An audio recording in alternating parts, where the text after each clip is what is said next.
no turning back.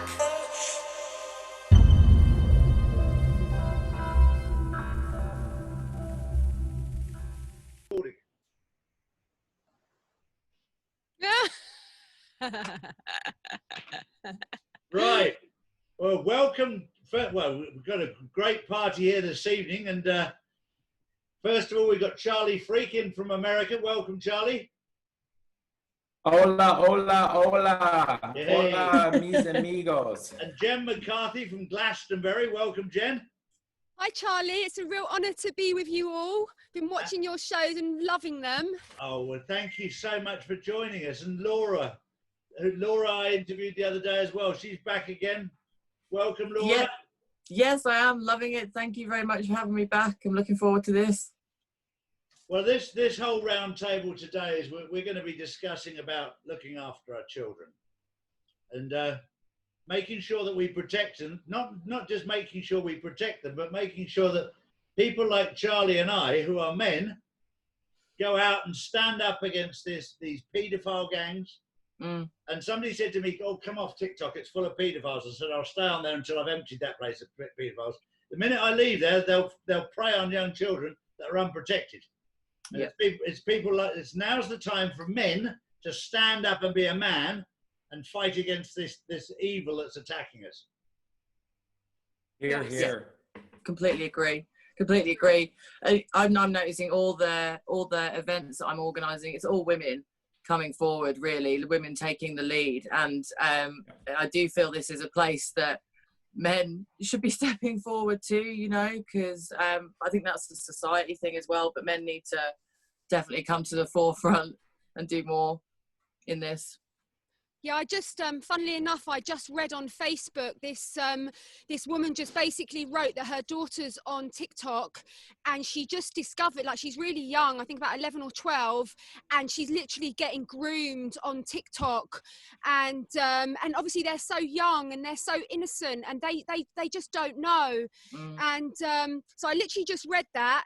And then a couple of weeks ago, I met a woman and, you know, she knew me through my group because I've got a really big group on Facebook. And so she kind of like spotted me and she came up to me and she was like, you know, thanking me for everything. But she said, "Jen, you wouldn't believe what's happened to me." She said, "My daughter, my 13-year-old daughter got groomed and she literally got kidnapped and raped and, you know, and the mother was just absolutely distressed." And I was just like, I just, all I've got to do is I can just pray for you, love. Like, we just sat there and we just prayed. But yeah, this is a subject matter very close to my heart, and yeah, let's find solutions. You know, what can we do about this? What do you say, Charlie? Go on. Yeah, I was just gonna say, Charlie, I don't know how much you know about this, but of course, President Trump is doing something about this. So he's orchestrated a deal. He's forced a deal to occur, and the Microsoft Corporation is going to be acquiring TikTok, and so now this all ties into what we released this past week about on our latest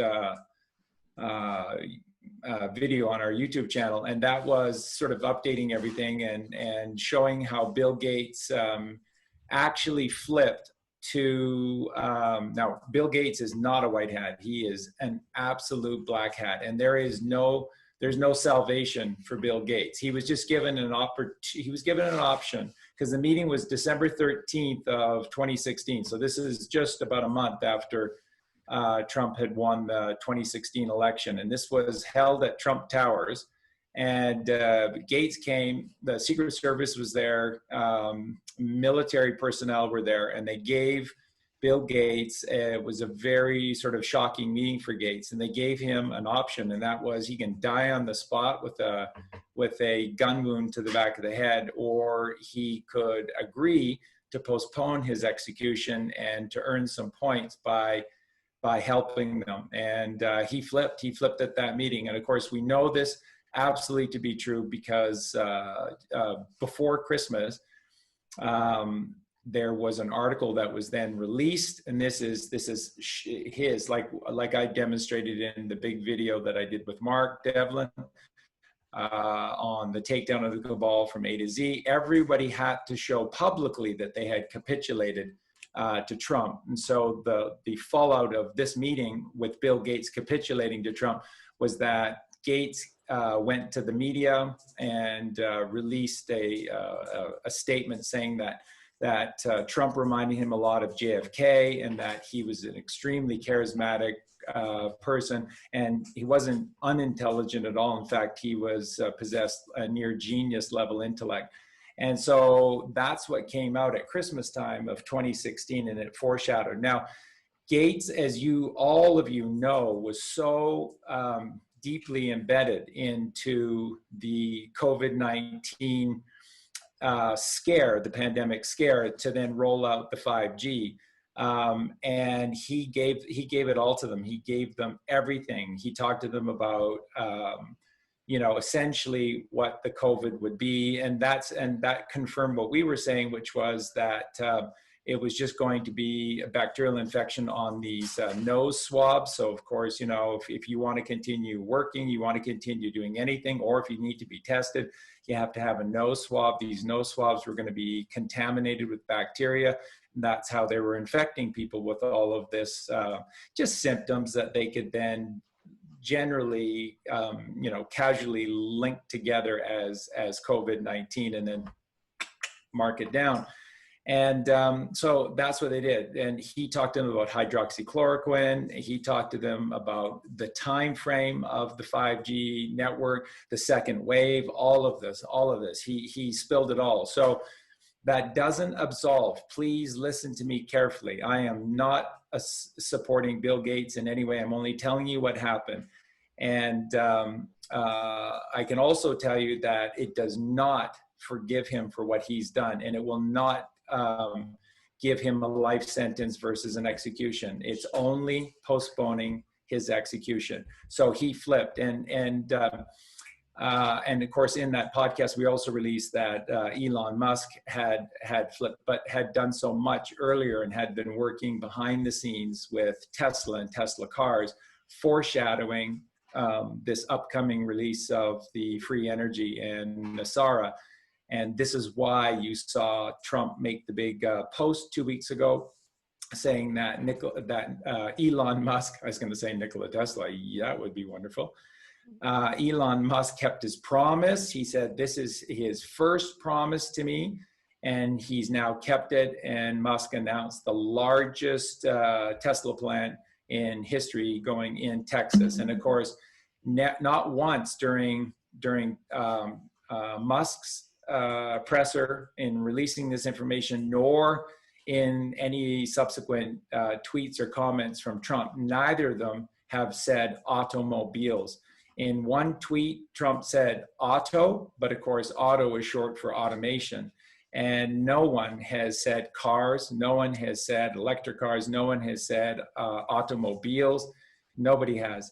And so it's our assertion that that what's going to be happening here is actually this Tesla plant is going to be building Tesla coils, and then the Tesla coils for all the 5G towers, and also the wall, which of course predominantly runs through Texas to Mexico, because the wall to Mexico is a Tesla wall, and it's going to be emitting 360-degree free magnetic energy as well. So these are amazing times. And so what I wanted to, the reason I brought all of that up is because with Gates, the American government gained control of the Microsoft Corporation. So this is why, so it looks like to the masses out there, it looks like Trump has just stepped in, intervened to help a sale of this, very surging company to an established, well-established American company, and this is a good thing.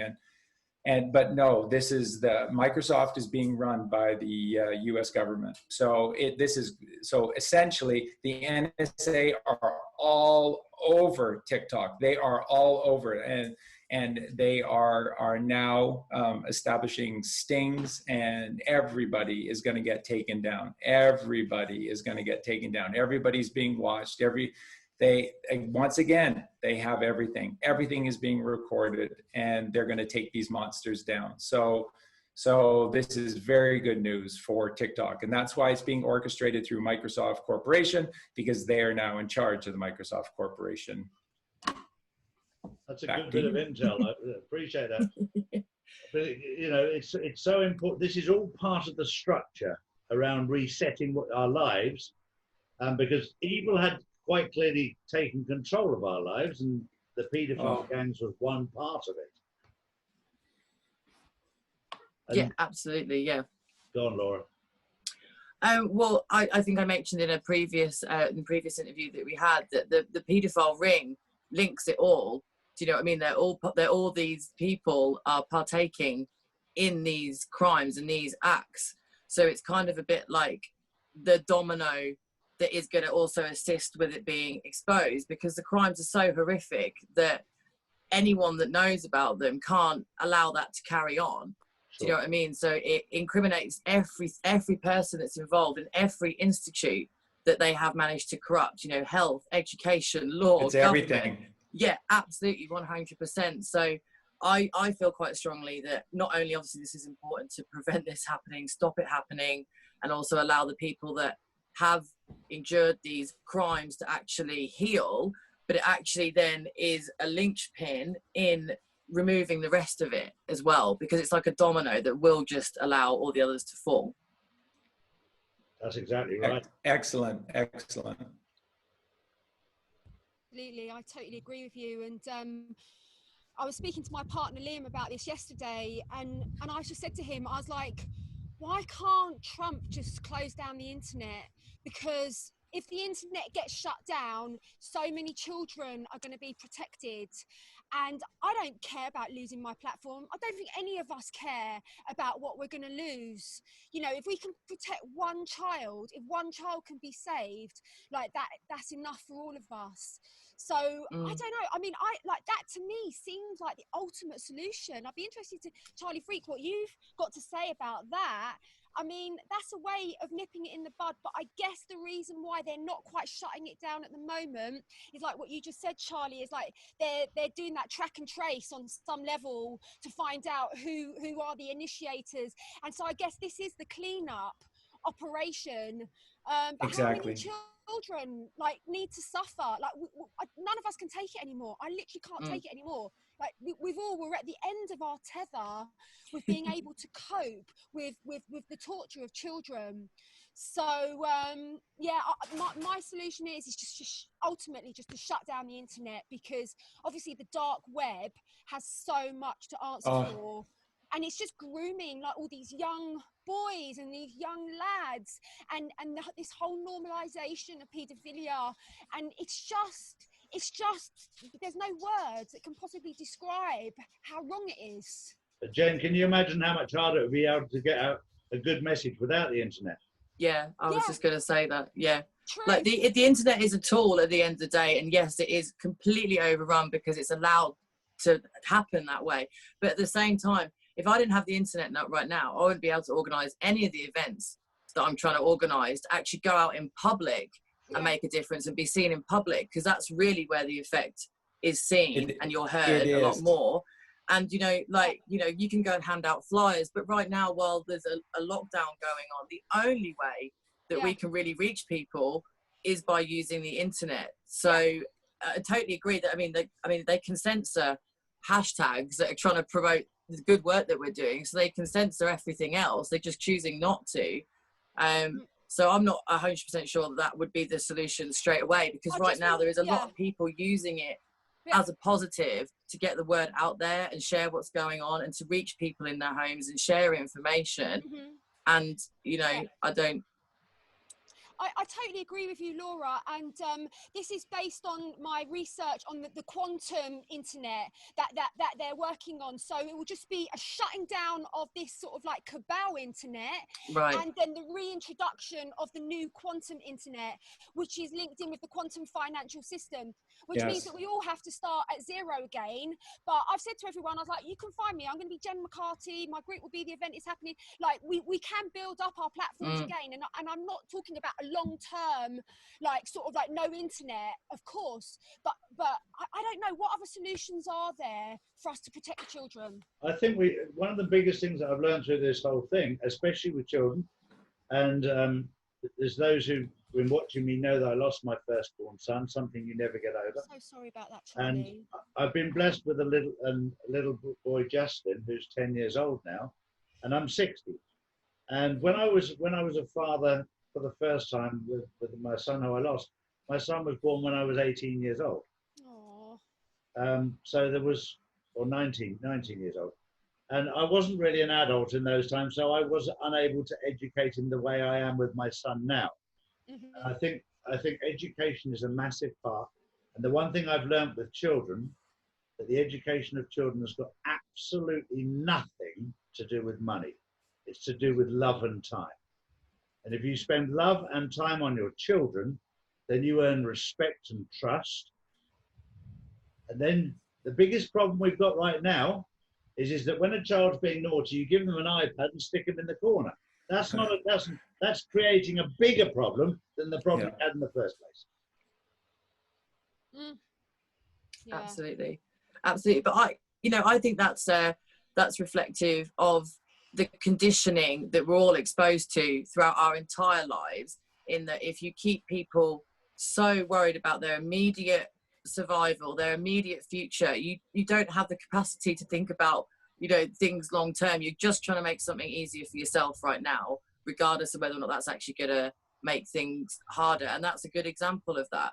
The other example is keep people worried about money, and you can't worry about the earth. You can't worry about other people's problems. If you're so worried about paying your next bill and keeping a roof over your head, how can you possibly have the capacity to think further out than that, and worry about children that are being stolen and raped and abused and murdered? And it's not that I don't think these people want to, but everyone is conditioned to live in fear and to worry about themselves, and there's not enough to go around. You've got to have to panic and worry and strive for your existence, because then it creates a cage around your mind that stops you. You just don't have the capacity to think about other people's problems because you're so worried about yourself. And I think that is part of the conditioning that we're exposed to in this society, because then it stops people taking action. It stops people thinking, right, well, my life right now isn't maybe as important as the other things that are going on, and what can I do to contribute to helping those? People are worried about their own existence. Yeah, I totally agree with you. And that is the agenda of the cabal, is to keep everybody on that very, very narrow consciousness width band, so that we don't engage critical thinking, and it's just about how we're going to pay our next bills, how we're going to be able to keep it going, this 3D show going. And but hopefully lockdown has been a gift for many, many people, sort of having a break from the 9 to 5, and actually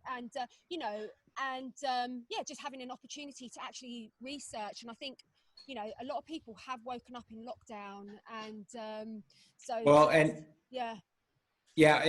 Jen, I'm really glad that you brought that up, and Laura, excellent points, and Charlie, thanks for sharing all of your beautiful thoughts. They were just so accurate. But again, folks, there's a reason for all of this. There's a higher plan that's in place, and this is the thing that is very, very important to wrap your heads around with regard to the Q team, this greater understanding that the Q team does exist, that this is a plan for every single nation. And of course, anyone who possesses common sense understands this immediately, because if you do this in the United States alone, what prevents them from just saying stop now big time in Germany or Great Britain or anywhere else in the world? That's all these little rats will do. The rats will scurry and then they'll reemerge someplace else. So this has to be an earth-wide solution. And now the things that are constantly coming to me from that end is that they're now talking about this process of literally ridding the earth of their corpses as well. They don't want their souls, I don't think they have any God consciousness left in them. I don't think they'll be able to reincarnate again around the loop, because you to exist in God's creation, you have to have God within you. And clearly this time around, they've exercised the last drop of goodliness within them. So I don't think that that's an issue. But just so that everybody knows, these are the things that are being discussed at that level. That what is being discussed now is how do we get rid of their souls and their bodies off planet, off Earth, off over the ice wall, whatever it takes, whatever it is, whatever is necessary. This is the level of disgust that the people who are behind all of this takedown have for this group. And these are the conversations that are literally happening. So with all of this, you were just saying, Jen, that part of being off work has reconditioned people. This is all purposeful. You see, there's a higher plan here. And while Trump has to talk about, let's get people back to work, and of course he did. He had created this wondrous economy going again. This sort of chasing the carrot of the money system is what got us, like Charlie was alluding to earlier, it's what got us into all these problems in the first place. So we have to re-examine our whole approach to everything. Charlie mentioned education. There has to be a whole re-examination. Politics, same thing. If you have money in politics, the corruption will continue. It doesn't matter, because 10 years, 20 years, 50 years, 100 years down the road, eventually someone will succumb to that concentration of wealth into one little corner, one little area, and then they'll begin to start making some dark decisions, and then they coerce another, and then another, and it'll start all over again. So the greatest proof for God is this, like you were talking earlier about things cost money, you got to have money. The greatest thing about God's creation, you don't need money. So the things that we absolutely have to have to not only survive, but survive beautifully, like for example, in perfect happiness and health, are all free. So people constantly ignore breathing, and yet breathing determines your brain waves, and your brain waves determine 100% of your thoughts, and your thoughts determine your actions 100% of the time. So it's as simple as breathing. What do we know about breathing? Costs no money. It's always open. There are no limitations. You don't have to buy 2 to get 1. It's not closed on Sundays. With God's creation, it's always open and it's free. That's how you know it's the right way. It's the right path. And every time we get money involved in these things, like education and like politics, look what we have. We have the most horrific educational system that has ever existed.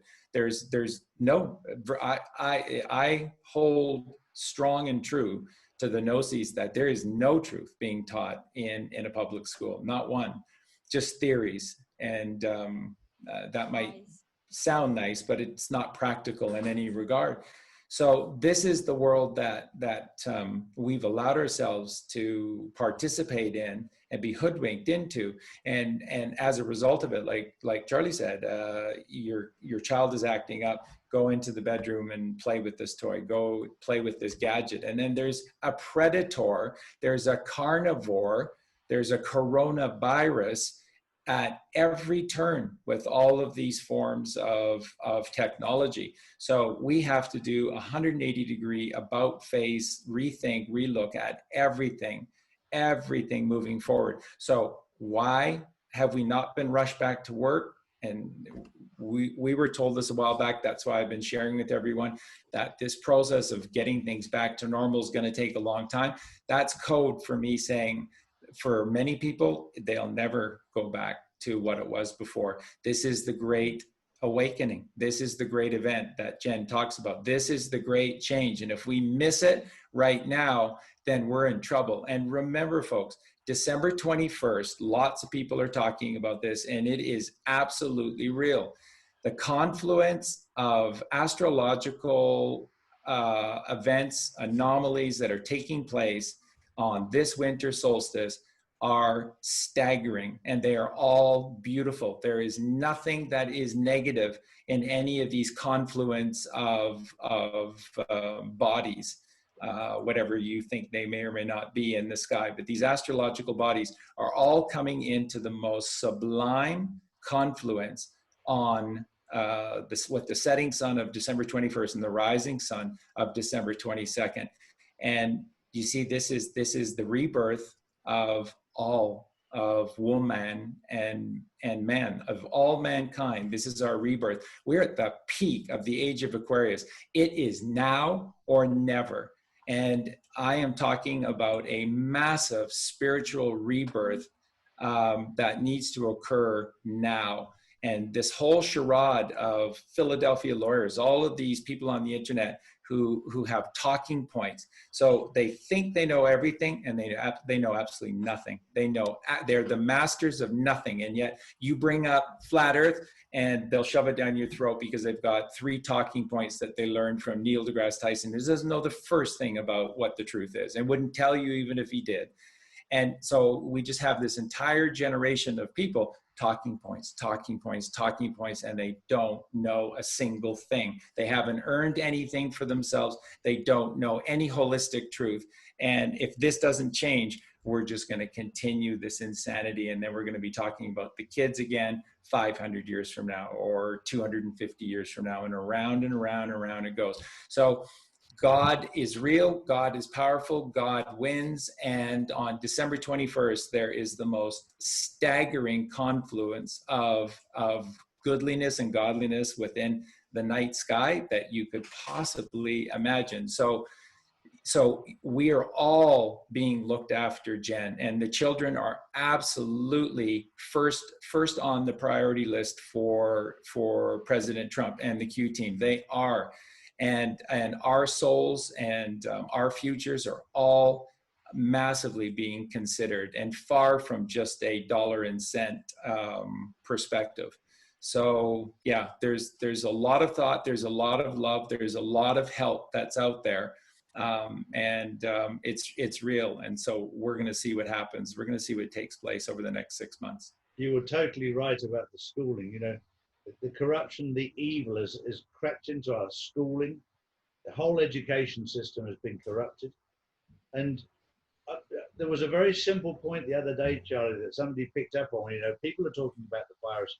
There's 2 points here. One, you're talking about the air and how we breathe, and the deep state are trying to control how we breathe. The children, the education in the schools, they said there's nobody educating children about looking after your immune system. It's not in the curriculum to look after your own immune system, on how you eat, how you exercise. Yeah, they do a little bit of sport here, a little bit of sport there, but you know, educating, and this should be right at the top of the list with reading and writing. Looking after your body.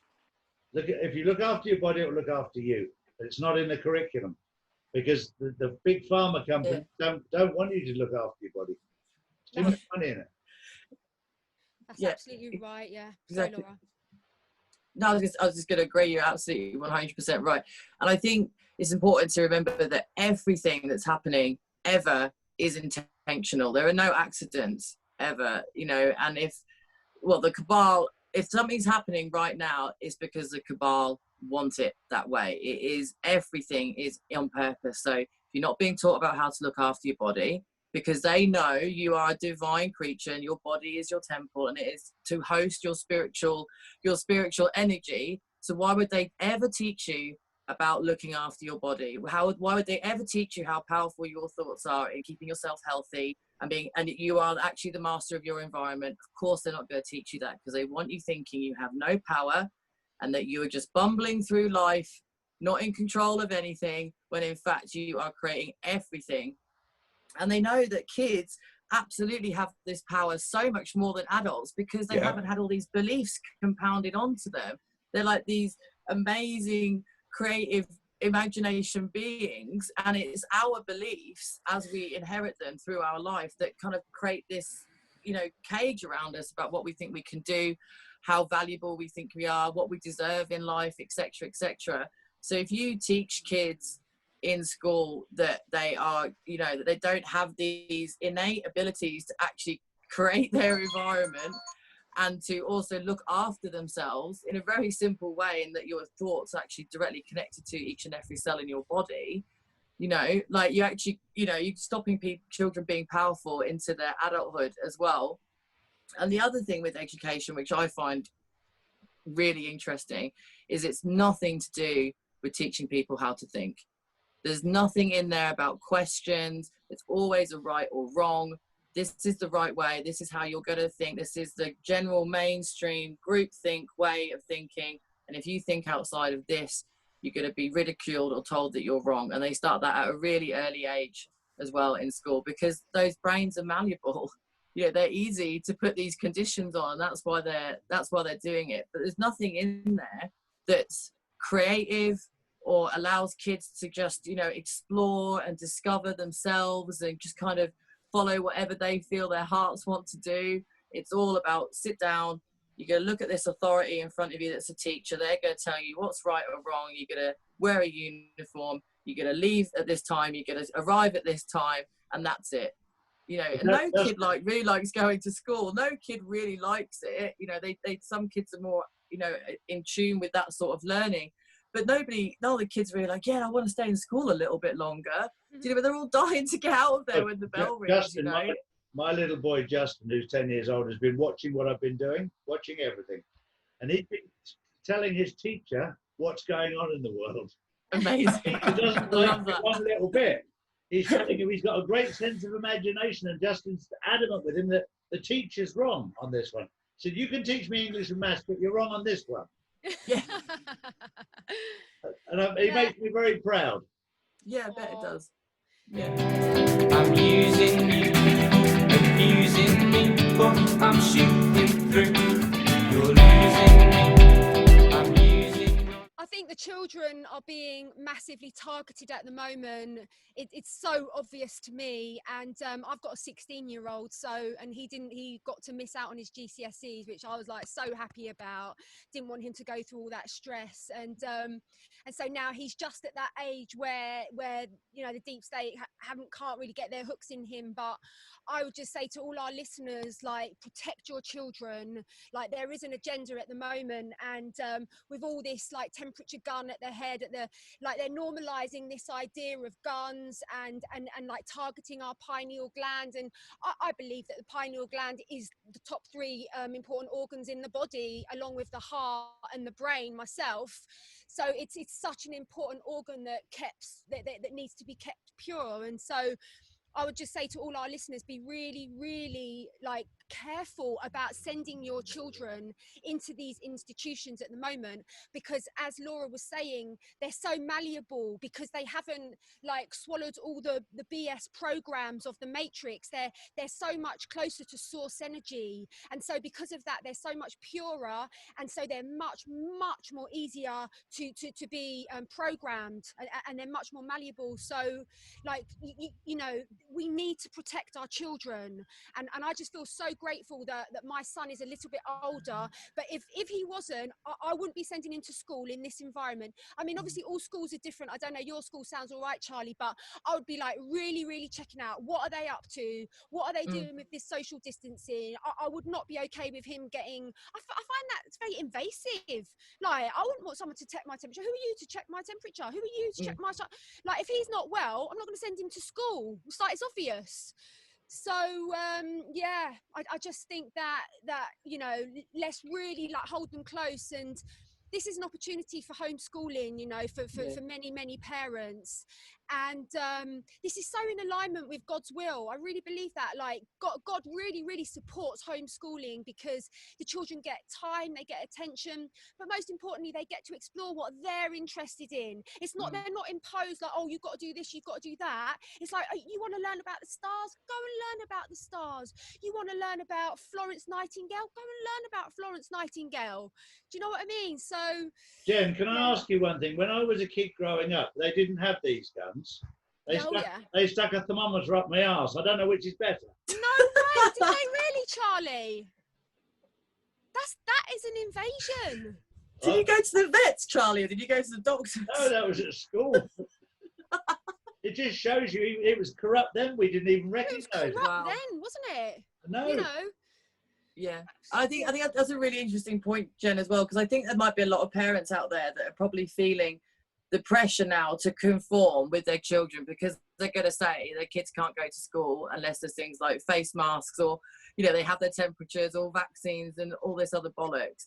But at the end of the day, like, the school system is setting them up for a future that doesn't exist anymore. You know, like, you know, I for the last 10 years, really, like, degrees haven't really been worth that much. You have to do more and more education to get ahead and, like, beat the competition because there's so many people. These jobs don't exist anymore. They're totally oversaturated. It is literally setting them up for a world that they will not be ready for if they continue down that road. So if you are feeling that pressure where it's like, well, my kid might have to come out of school, it's all going to be all right. It's not going to be forever, and you're going to be able to educate them a lot more and get them ready for a world than the schooling system currently is. So if inside you feel like in your gut that you just think, oh, I don't feel right about this, I really don't want my kid to go through those experiences, just don't. Like, listen to yourself on this, because that level of conditioning at that age, making healthy children pretend to be sick for a start, and conditioning them to believe that they themselves are a problem, they can hurt other people by merely existing, that is so dangerous. That is far more dangerous than missing out on a couple of years of this education system that isn't teaching them anything anyway, you know. And so if you are on the edge with that, I would just say go with your gut, because it is going to all work itself out, and you're probably going to have, you're going to set them up better spending time at home with them. Well, again, we're on the verge of massive change, and people are only scratching the surface. Most people are not even considering it, and then those that are only scratching at the surface of really what we're looking at, which is a complete overhaul. So for example, with myself, I have 3 degrees. Charlie probably has at least 2. So I have an undergraduate degree in economics, and then I have a master's degree in business administration. Now, folks, literally, none of that is real. All of that was based upon a theory created by a group of people who allowed that theory to be able to be put into practice based in and around the game Monopoly. Essentially everything is built in and around this inherent debt-based currency, which can't exist. So all of these theories are based in and around this fake dollar, this fake monopoly money that then causes inflation, and then there's a whole host of things that have to happen, and then you need these very complex mathematical formulas to attempt to predict what's going to happen in relation to what's going on with this fake dollar. It's all fake, it's fake, it's fake, it's fake. So you start going around. Now that's university or college level. Start looking around, take a look, and I mean everything. So just take a look at Western medicine. Do you really want your child to spend all of that time away from you and in that very, very circumscribed environment for that many years, to become just like a general practitioner who knows, and I just going to be honest here, who knows what? What does a Western medical general practitioner really know, and what do they really contribute to society? Good point. I'm just being honest. No, Dentists and modern dentistry. Modern dentistry, this is just, you know, caveman. This is brutal what we're doing to our teeth. Our teeth are made to last forever. All you have to do is have an alkaline diet. We are frugivores, so therefore everything with regard to our body and mind is all based in and around the litmus. So if you look at a litmus paper, where everything is based from basically about 7 to 14, but in particular that golden or green zone is that sort of 7.5. And when you have an alkaline diet, and if we teach the mind, if we teach thought, and you have an alkaline mind by breathing, by meditation, by, you know, healthy relationships, then and a very healthy sexual life as well, then what you're creating for yourself is the Garden of Eden and eternal life. Because again, all you are ultimately are just cells, and all your cells have to do is just live long enough to regenerate, and that's all our cells ever do. Even the sickest, most diseased, lazy, slothful people that exist, every 7 years, their cells are being purged. It's like God, it's number 7 is God intervention. So that's like mercy from God to just go, okay, I can't take this anymore. Whew, let's just put some new ones in there for them. But a healthy person is replacing their entire cells. And this is right down to the bones and marrow. This is incredible stuff. But a healthy alkaline body is replacing every single cell in their body in 11 months. So this is first off, you know, 11 again, the temples. This is all about the body and the mind are temples. And you have to teach that the body and mind literally are sacred temples where we worship our relationship with God and one another through these sacred temples. It's unbelievable. But so you begin to look at all of this stuff and you just go, okay, so where's the value in teaching Western medicine to anyone anymore? Where's the value in dentistry? Like, we're just drilling somebody's teeth. Like, all these articles are coming out now about crowns and how it's been like this, almost like a conspiracy amongst the dental community. Like, they all said to one, how are we going to get rich the quickest? And yeah, what we need to do is let's all get on board with this and let's just grind their teeth down to enough. So if they have a cavity and the cavity's been there for 5 years, somehow that's horrible. And so then let's just grind what's left down to a nub, and then we just put these fake teeth, and then they'll break, and then they'll have all these other problems, and then they'll just come back to us, and it's just a cash cow forever, ever. Where's the humanity in that? Where is the care and compassion in that? Where's the wisdom in any of that? There's none of it, because once again, it's based on, you know, currency and then this desire to be well thought of and have possessions and whatnot. It's insanity. So it's a complete reevaluation. So your kids we're talking about homeschooling. Well, okay, but what is homeschooling? Like, we have to reevaluate what that even means. So the very first thing that Colleen and I are trying to share with everyone is, for God's sake, don't think about going back to work. What you need to do is just get together as a family and begin to learn to love again and to know each other once again. And then the best thing that we're recommending is travel. And there's a great hope. There's been a great deal of discussion about this at very high levels. And this is across the world. And that is the creation of this free hostel system where families are going to be encouraged to just travel the earth, and that wherever they go, there'll be, every so often, there'll be hostels, and they're going to be kept beautiful and, you know, free access to food and welcome. And then you just learn through those experiences. And you see, everything with our educational system is one. So how many degrees in a circle? 360. I go to university and they're pushing you to get 1. Why would I want 1 degree when a circle has 360 degrees? That's the whole point of everything. Your head is a circle, right? We need to just take a step back and observe some of these things, right? Your head is a circle. It has 360 degrees. If you want to become wise, you need 360 degrees of wisdom, not 1 degree of wisdom. And where does that come from? It just comes from traveling. It just comes from making friends. It just comes from helping people. It just comes from being a family. It just comes from loving. It just comes from carrying compassion. And you begin to learn language after language after language. And pretty soon it's just, you know French inside and out, because you've just spent 3 years in a French community interacting with all of these beautiful families. And they're your family for the rest of your life. And it pains you to leave, but you can't wait to get to South Africa and meet those beautiful South Africans. And you can't wait to go to Swaziland. You can't wait to go to Australia and to commune with the Aboriginals that are there and learn from their actual wisdom, their actual knowledge that means something. This is what it's all about. Get off your ass and change your entire life around. Get out of these houses. We were all taught to buy a house, buy a teepee, buy a backpack, buy, something that'll keep the rain off of you at night. Travel.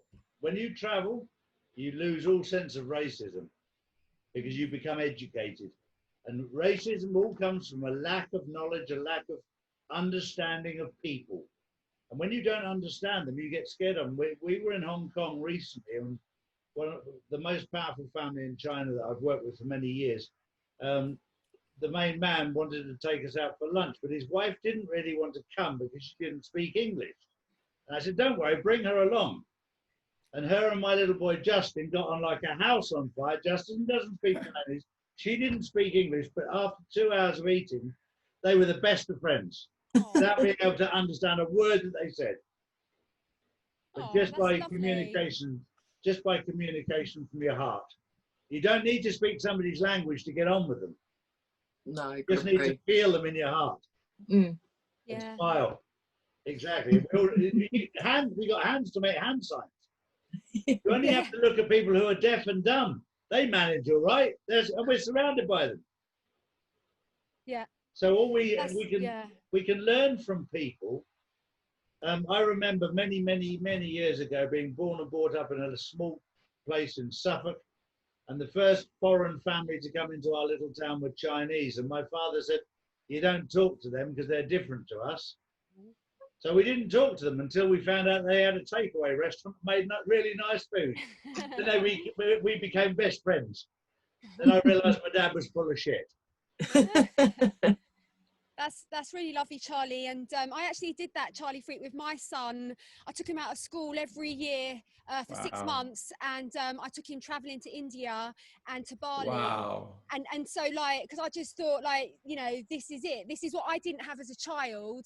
And as a traveler, I just made that agreement to myself that when I become a mother, I want to give my child the gift of seeing the world.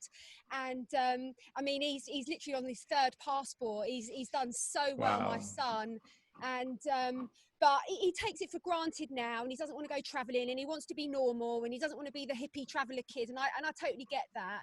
But I know that as he gets older, he'll have all those memories and all those experiences to tap into that have taught him so much about the world and about other people and other cultures and other foods and other temperatures. We spent a lot of time in the tropics, and yeah, so I totally agree with you, and I appreciate you like for validating me and for the decision that I made, because it was you know, it's a very rebellious decision to make that and to just go, whatever, I don't care what anyone else thinks, I don't care if my family disapprove, I'm just going to do that. And so thank you, Charlie, I appreciate that.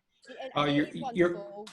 You're welcome. And I just want to interject one quick point here. And that is, and of course, every single country, every single region area has the exact same story. But I'll tell you this, if you haven't spent a night sleeping amongst the redwood forests of Northern California, you haven't lived. You haven't lived. If you haven't gone near Mount Shasta, if you haven't felt that energy, if you haven't seen the purple, the literal, you can actually see the purple energy that resonates, you know, off the peak of Mount Shasta. It's like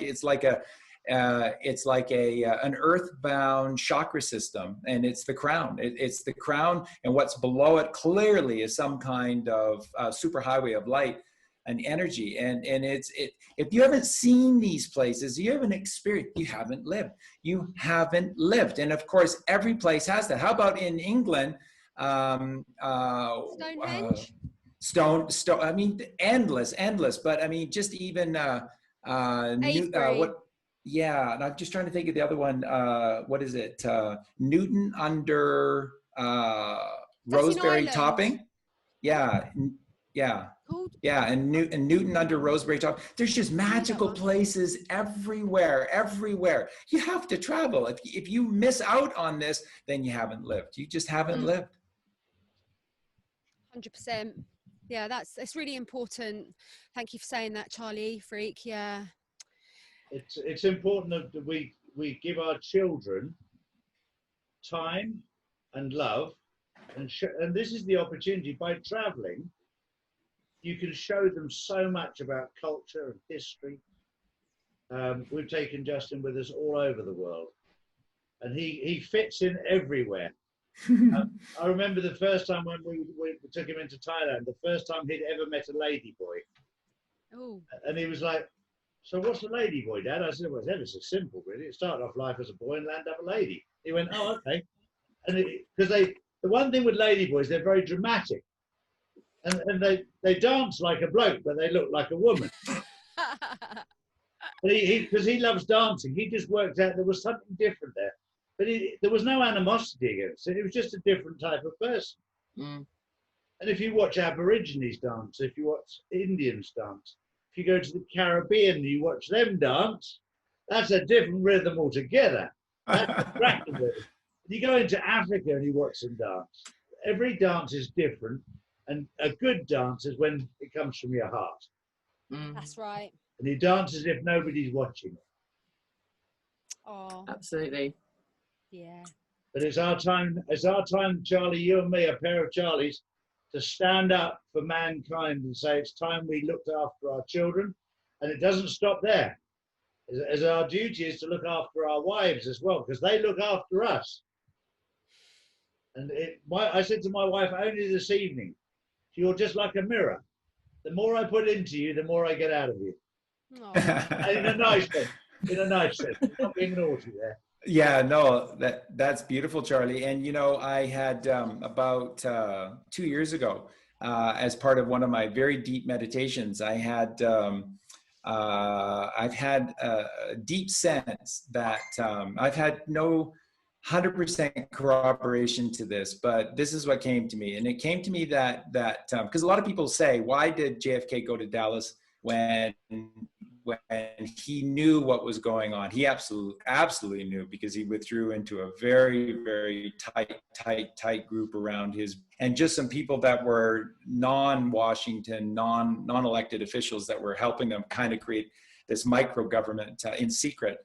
And so why would he go to Dallas knowing all of these things? And I had this meditation, and it came to me that he made a deal with the cabal to do this, but that it would create their ownership into a lease. They were going to become lessers, and that the expiration of the lease was 2020. So that JFK literally made a deal.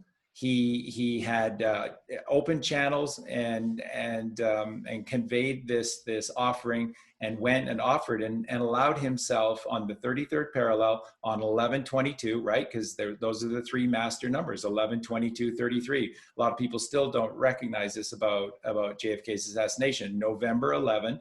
November is the 11th month. 22nd day, 11/22, and Dallas is on the 33rd parallel. Beirut, again, you just go all across where these events are happening. They all seem to be on the 33rd parallel.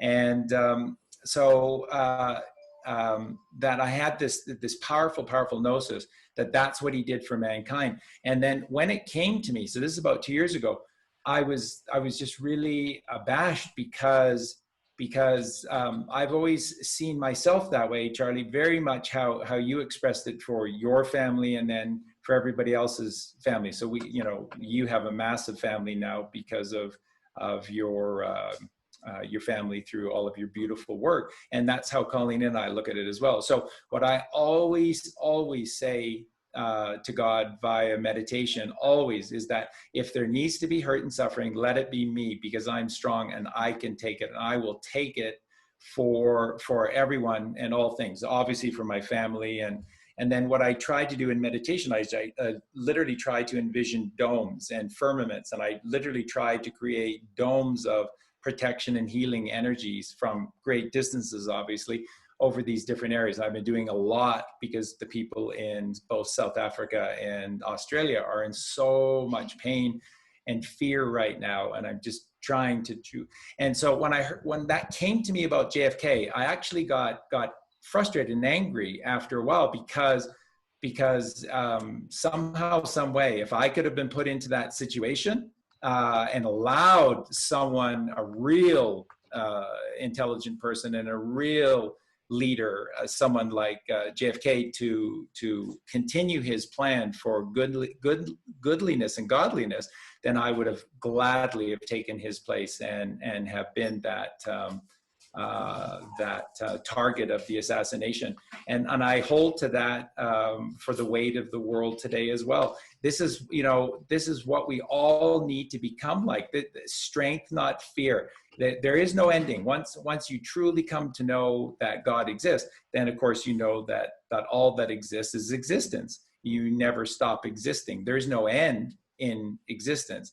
So we just have to let go of this fear, and then we have to think beyond ourselves. So that's kind of what we do. It's kind of what we teach, obviously, with the rescue sanctuary here in the animals, is service. It's service, it's service, it's service to mankind. It's service and services. If there's anything that I can do of myself to help others, I will happily do so in a second. Because there's no end, and then there's no end to joy when you see others living in happiness. So brilliant. Well, thank you everybody for this evening. It's been a wonderful time to share together. It's been a long day for me because this is my third interview today, third group. And I managed to spend, I had an hour before we started this one, when I finished my last one. So I managed to have 45 minutes in the swimming pool with my son, Justin, which was absolutely lovely. Unfortunately, my hair dried in time. But thank you very, very much, Laura. Thank you, Jen, and thank you, Charlie Freek. Thank you very much for joining us this evening. And I hope the message is clear. Thank you very much, Jen. I hope the message is clear. We need to look after our children, educate our children, and protect our children. And people like Charlie and I need to go after the people who are abusing our children. Yeah. Men definitely need to step forward 100%. Exactly. Thank you very much. There's a man about to step forward. You got yourself. Hi, Liam. Hi. It's my partner, Liam. Just been doing some yoga. Hi, Liam. I was listening to all that. It was amazing. Thank you. Yeah. All right, He's saying that today. He was saying about stepping forward, and it's so important now that men take up the mantle now, and so it's really quite synchronistic and resonant that you're saying that. So